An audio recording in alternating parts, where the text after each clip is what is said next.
Hello there, ladies and gentlemen. My name is Gary gzduel here today. Very excited to show you guys the Gagaga deck profile I've been working on. This is by request, and I've had a lot of fun playing it.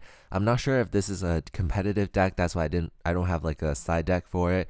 I don't think you can bring it to a tournament and win, but it sure is really fun when you're able to get off the plays that you want to get off. So the point of this deck basically is to try to tap into the potential of XYZ monsters as they are XYZ monsters. So of different levels you can have access to, you want to pick the best monsters from those ranks. So this is the deck that does that. So without further ado, let me get into the deck profile itself. For the monsters, we have a very slim monster lineup. We have 3 Gagaga Magician, 3 Gagaga Girl, 3 Gagaga Child, and 2 Card D, as well as 3 Gagaga Sister. This is a new card, OCG.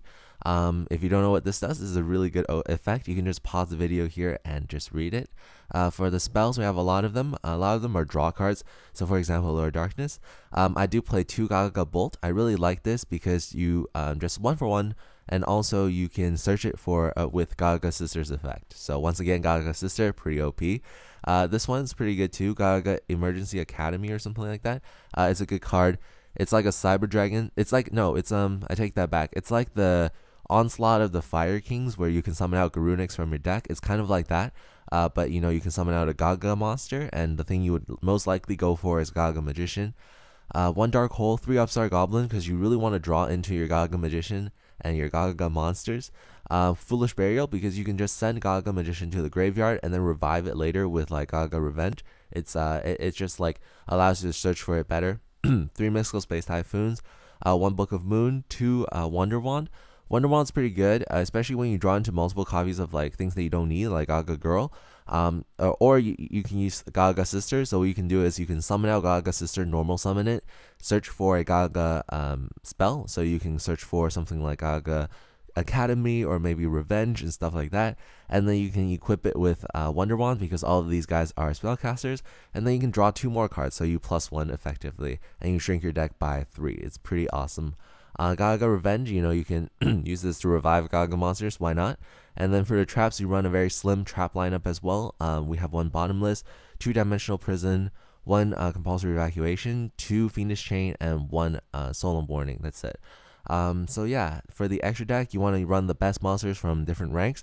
So you want to use Gustav Max, you want to use this Felgrand, you want to use for rank 7s, you have a couple of choices. You have Dracosac, as well as Gaia Charger. You can overlay it onto your rank 5 and 6s. And then you want to have Big Eye. For the rank 6, you want to have Naruto, the great moral leader that negates spells and traps. You also want Photon Strike Bouncer that negates monster effects. For the rank 5s, I think the best rank 5 to have is Volcasaurus, and maybe Tyrus or Adrius. I think Tyrus is better, but it's situational still, so I still just want to keep Volcasaurus. For rank 4s, there are a lot of really good monsters. Since they're all dark, you can go for Master Key Beetle. You can use Black Ship of Corn to remove monsters that you don't like.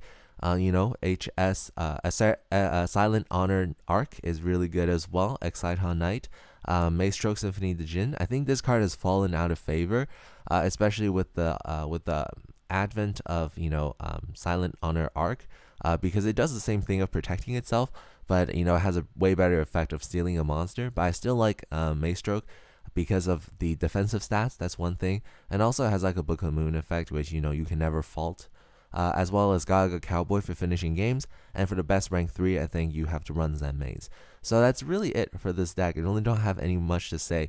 Your combos are always centered around your Gagaga Magician. You want to be able to go for whatever XYZ monster suits you at that situation.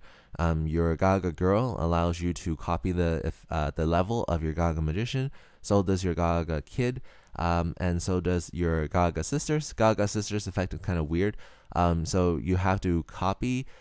So like if your Gagaga Magician is level 5 and you activate Gagaga Sisters effect, you add Gagaga Sisters level to the level of the monster you copy. So both of them turn into level 7s. So that's just one thing to know when you're using this effect. So other than that, if you have any questions about this deck, please feel free to drop in the comment section down below. It's a fun deck to play, but I don't think it's very competitive. Hope you enjoyed this video. This is Gary gzduel signing out.